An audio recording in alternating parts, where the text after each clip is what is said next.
नमस्कार साथियों, स्वागत है आपका हमारे YouTube चैनल में। आप छत्तीसगढ़ की किस जगह से हमारे समाचार सुन रहे हैं, कृपया कमेंट बॉक्स में लिखकर हमें जरूर बताएं। रायपुर से प्रस्तुत हैं छत्तीसगढ़ के प्रादेशिक समाचारों के साथ में रजनी शुक्ला। पहले मुख्य समाचार। भारतीय जनता पार्टी के वरिष्ठ नेता लाल कृष्ण आडवाणी को भारत रत्न से सम्मानित किया जाएगा। मुख्यमंत्री ने कल नारायणपुर जिले में 108 करोड़ रुपए के विकास कार्यों का लोकार्पण और भूमि पूजन किया। नारायणपुर आश्रम में महाविद्यालय बनाने की घोषणा की। प्रदेश में महतारी बंधन योजना आगामी 1 मार्च से लागू होगी। पात्र महिलाओं को हर माह 1000 रुपए का भुगतान किया जाएगा। और अयोध्या में रामलला दर्शन के लिए छत्तीसगढ़ से पहली आस्था स्पेशल ट्रेन आज दुर्ग से रवाना होगी। 1346 श्रद्धालु करेंगे रामलला के दर्शन। अब समाचार विस्तार से। भारतीय जनता पार्टी के वरिष्ठ नेता लाल कृष्ण आडवाणी को भारत रत्न से सम्मानित किया जाएगा। प्रधानमंत्री नरेंद्र मोदी ने फोन पर श्री आडवाणी को यह सम्मान दिए जाने पर बधाई दी है। सोशल मीडिया पर एक पोस्ट में श्री मोदी ने कहा कि श्री आडवाणी मौजूदा समय के सबसे सम्मानित राजनेताओं में से एक हैं और भारत के विकास में उनका योगदान अविस्मरणीय है। वहीं मुख्यमंत्री विष्णुदेव साय ने श्री आडवाणी को भारत रत्न से सम्मानित करने की घोषणा पर प्रसन्नता व्यक्त करते हुए कहा है कि उनका सामाजिक क्षेत्रों में योगदान अतुलनीय रहा है। भाजपा नेता लाल कृष्ण आडवाणी ने कहा है कि भारत रत्न एक व्यक्ति के रूप में उनके लिए सम्मान की बात है। उन्होंने कहा कि यह सम्मान उन आदर्शों और सिद्धांतों के लिए भी है जिनका उन्होंने जीवन भर पालन किया। भारत रत्न से सम्मानित करने की घोषणा के बाद श्री आडवाणी ने कहा कि वे 14 साल की उम्र में राष्ट्रीय स्वयंसेवक संघ में स्वयंसेवक के रूप में शामिल हुए थे। तब से वे समर्पित और निस्वार्थ भाव से देश की सेवा में प्रयासरत रहे।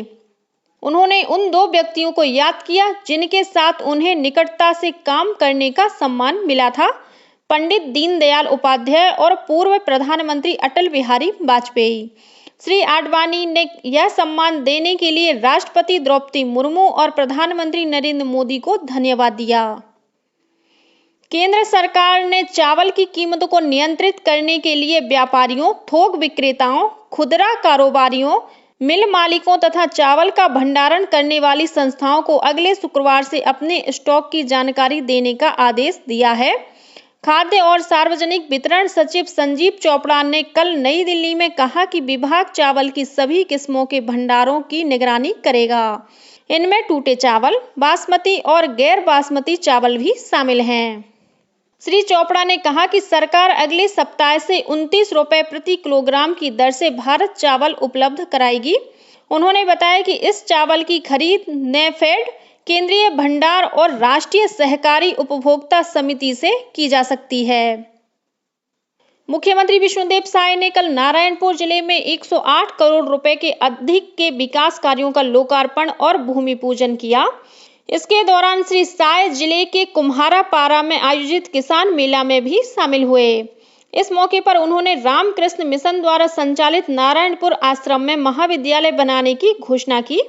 उन्होंने कहा कि इस महाविद्यालय के शुरू हो जाने से विशेष पिछड़ी जनजाति, अबूझ माड़िया और आदिवासी बाहुल्य नारायणपुर जिले के युवाओं को लाभ मिलेगा। मुख्यमंत्री ने कहा कि रामकृष्ण मिशन आश्रम द्वारा आयोजित किसान मेले के माध्यम से जिले के किसानों को लाभ मिलेगा। उन्होंने कहा कि अबूझ माड़ के युवा मलखंभ, तीरंदाजी और फुटबॉल सहित विभिन्न खेलों में जिले सहित प्रदेश का नाम रोशन कर रहे हैं। स्वास्थ्य मंत्री श्याम बिहारी जायसवाल ने कहा है कि प्रदेश में आयुष्मान भारत योजना के अंतर्गत अनुबंधित अस्पतालों की लगातार निगरानी की जाए। उन्होंने इसके लिए राज्य नोडल एजेंसी के स्तर पर रिक्त प्रशासकीय और तकनीकी पदों पर जल्द भर्ती करने के निर्देश भी दिए। श्री जायसवाल ने कल मंत्रालय में स्वास्थ्य विभाग की समीक्षा बैठक में आयुष्मान भारत प्रधानमंत्री जन आरोग्य योजना की समीक्षा की। प्रदेश में महतारी बंधन योजना आगामी 1 मार्च से लागू की जाएगी। मुख्य सचिव अमिताभ जैन ने इस संबंध में अधिकारियों की वीडियो कॉन्फ्रेंसिंग के माध्यम से बैठक लेकर समयबद्ध कार्यक्रम निर्धारित करने के निर्देश दिए हैं। मुख्य सचिव ने कहा कि ग्राम पंचायत और नगरीय निकाय स्तर पर विशेष शिविर लगाकर हितग्राहियों को आवेदन करने में सहयोग प्रदान किया जाए। उन्होंने योजना के क्रियान्वयन के लिए सभी जिलों और राज्य स्तर पर कंट्रोल रूम स्थापित करने को भी कहा है। आवेदन पत्र भरने की पूरी प्रक्रिया निःशुल्क होगी। पात्र महिला को प्रतिमाह 1000 रुपये का भुगतान डीबीटी के माध्यम से किया जाएगा। छत्तीसगढ़ की स्वास्थ्य मितानिन संघ ने प्रधानमंत्री नरेंद्र मोदी को पत्र लिखकर उनकी जनहितैषी योजनाओं की सराहना की है। उन्होंने वित्त मंत्री निर्मला सीतारमण और स्वास्थ्य मंत्री मनसुख मांडविया के प्रति भी आभार जताया है। मितानिनों ने पत्र में लिखा है कि केंद्रीय बजट 2024-25 में प्रधानमंत्री जन आरोग्य योजना के अंतर्गत आशा कार्यकर्ताओं, जिनमें मितानिन, ब्लॉक समन्वयक, स्वास्थ्य पंचायत समन्वयक, प्रशिक्षक और एरिया कोऑर्डिनेटर आदि शामिल हैं। उनके लिए 5 लाख रुपए का स्वास्थ्य बीमा आयुष्मान भारत योजना के तहत प्रदान करने का निर्णय लिया गया है, जिससे सभी मितानिनों का उत्साह और मनोबल बढ़ा है। लोकसभा चुनाव के मद्देनजर प्रदेश भाजपा ने संगठन में महत्वपूर्ण बदलाव किए हैं। प्रदेश भाजपा अध्यक्ष किरण सिंह देव ने संगठन में 8 प्रदेश पदाधिकारियों के साथ 12 कार्य समिति सदस्यों की नियुक्ति की है। प्रदेश प्रवक्ता संजय श्रीवास्तव, रामजी भारती, जगदीश रोहरा और भरत लाल वर्मा को प्रदेश महामंत्री बनाया गया है। वहीं विकास रंजन महतो को प्रदेश मंत्री नियुक्त किया गया है।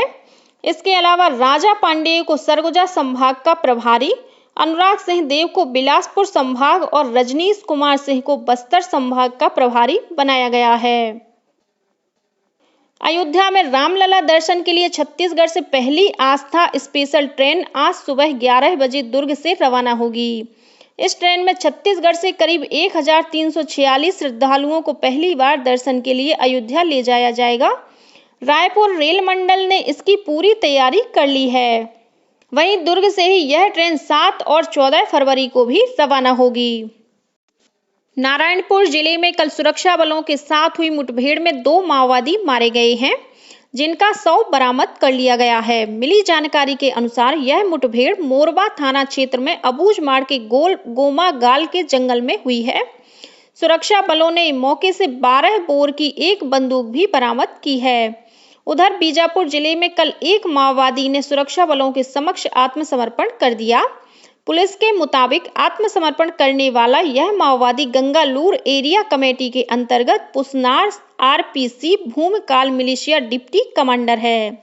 इस माओवादी के खिलाफ हत्या का प्रयास सहित कई वारदातों में शामिल रहने का आरोप है। आत्मसमर्पण करने वाले इस माओवादी को राज्य सरकार की पुनर्वास नीति के तहत 25,000 रुपए की प्रोत्साहन राशि दी गई। इस बीच माओवादियों ने एक प्रेस नोट के जरिए बताया है कि बीते 30 जनवरी को सुकमा जिले के टेकलगुड़ा में हुई मुठभेड़ में 2 माओवादी मारे गए हैं। भारतीय पुलिस सेवा के अधिकारी राहुल भगत को मुख्यमंत्री विष्णुदेव साय का सचिव नियुक्त किया गया है। 2005 बैच के आईपीएस अधिकारी श्री भगत वर्तमान में दुर्ग संभाग के पुलिस महानिरीक्षक हैं। गौरतलब है कि प्रदेश में पहली बार किसी आईपीएस अधिकारी को मुख्यमंत्री का सचिव बनाया गया है। राज्य शासन ने जिला योजना समिति की अध्यक्षता करने और जन समस्याओं का निराकरण करने के लिए मंत्री परिषद के सदस्यों को जिले का प्रभार सौंपा है। उप मुख्यमंत्री अरुण साव को बिलासपुर, कोरबा और बेमेतरा तथा उप मुख्यमंत्री विजय शर्मा को दुर्ग, बालोद, राजनांदगांव और मोहला, मानपुर, अंबागढ़, चौकी जिलों का प्रभार सौंपा गया है। वहीं ब्रजमोहन अग्रवाल को बस्तर, कांकेर, कोंडागांव और नारायणपुर, रामविचार नेताम को रायगढ़, कोरिया, मनेन्द्रगढ़, चिरमिरी, भरतपुर, दयाल दास बघेल को महासमुंद, गरियाबंद और सूरजपुर जिले का प्रभार दिया गया है। इसी तरह केदार कश्यप को रायपुर, सुकमा, बीजापुर और दंतेवाड़ा, लखनलाल देवांगन को मुंगेली, कबीरधाम और खैरागढ़ छुईखदान गंडई, श्याम बिहारी जायसवाल को बलौदाबाजार भाटापारा और गौरेला पेंड्रा मरवाही, ओपी चौधरी को सरगुजा, जांजगीर चांपा और जसपुर, लक्ष्मी रजवाड़े को बलरामपुर, रामानुजगंज और शक्ति टंकराम वर्मा को धमतरी और सारंगढ़ बिलाईगढ़ जिले का प्रभार सौंपा गया है। कांग्रेस की भारत जोड़ो न्याय यात्रा और लोकसभा चुनाव को लेकर प्रदेश प्रभारी सचिन पायलट ने कल शक्ति जिले का दौरा किया। इस दौरान उन्होंने कांग्रेस के वरिष्ठ पदाधिकारियों की बैठक ली। बैठक में पूर्व मुख्यमंत्री भूपेश बघेल, नेता प्रतिपक्ष डॉक्टर चरणदास महंत, प्रदेश कांग्रेस अध्यक्ष दीपक बैज सहित कई विधायक और कार्यकर्ता मौजूद थे। वहीं प्रदेश प्रभारी सचिन पायलट ने कोरबा अंबिकापुर मार्ग पर भारत जोड़ो न्याय यात्रा के स्वागत स्थल का निरीक्षण किया।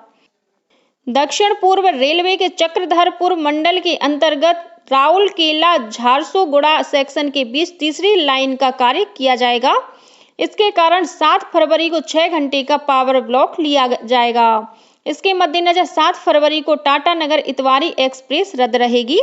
वहीं Mumbai Howrah Duronto express, Kurla Kamakhya express, Rajendra Nagar Durg south Bihar express, योग नगरी ऋषिकेश पुरी उत्कल एक्सप्रेस ट्रेन कुछ घंटे देर से रवाना होगी।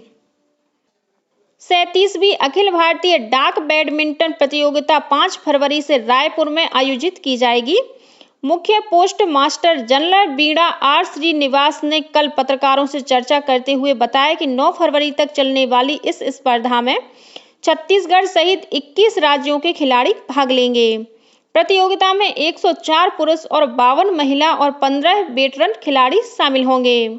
प्रतियोगिता का उद्घाटन पद्मश्री जागेश्वर यादव करेंगे। वहीं भारतीय लेखा परीक्षा और लेखा विभाग द्वारा पश्चिम क्षेत्रीय हॉकी प्रतियोगिता 5 और 6 फरवरी को रायपुर स्थित सरदार वल्लभ भाई पटेल अंतर्राष्ट्रीय हॉकी स्टेडियम में आयोजित की जाएगी। इस स्पर्धा में विभाग की 5 टीमें रायपुर, ग्वालियर, नागपुर, राजकोट और जयपुर भाग लेंगी।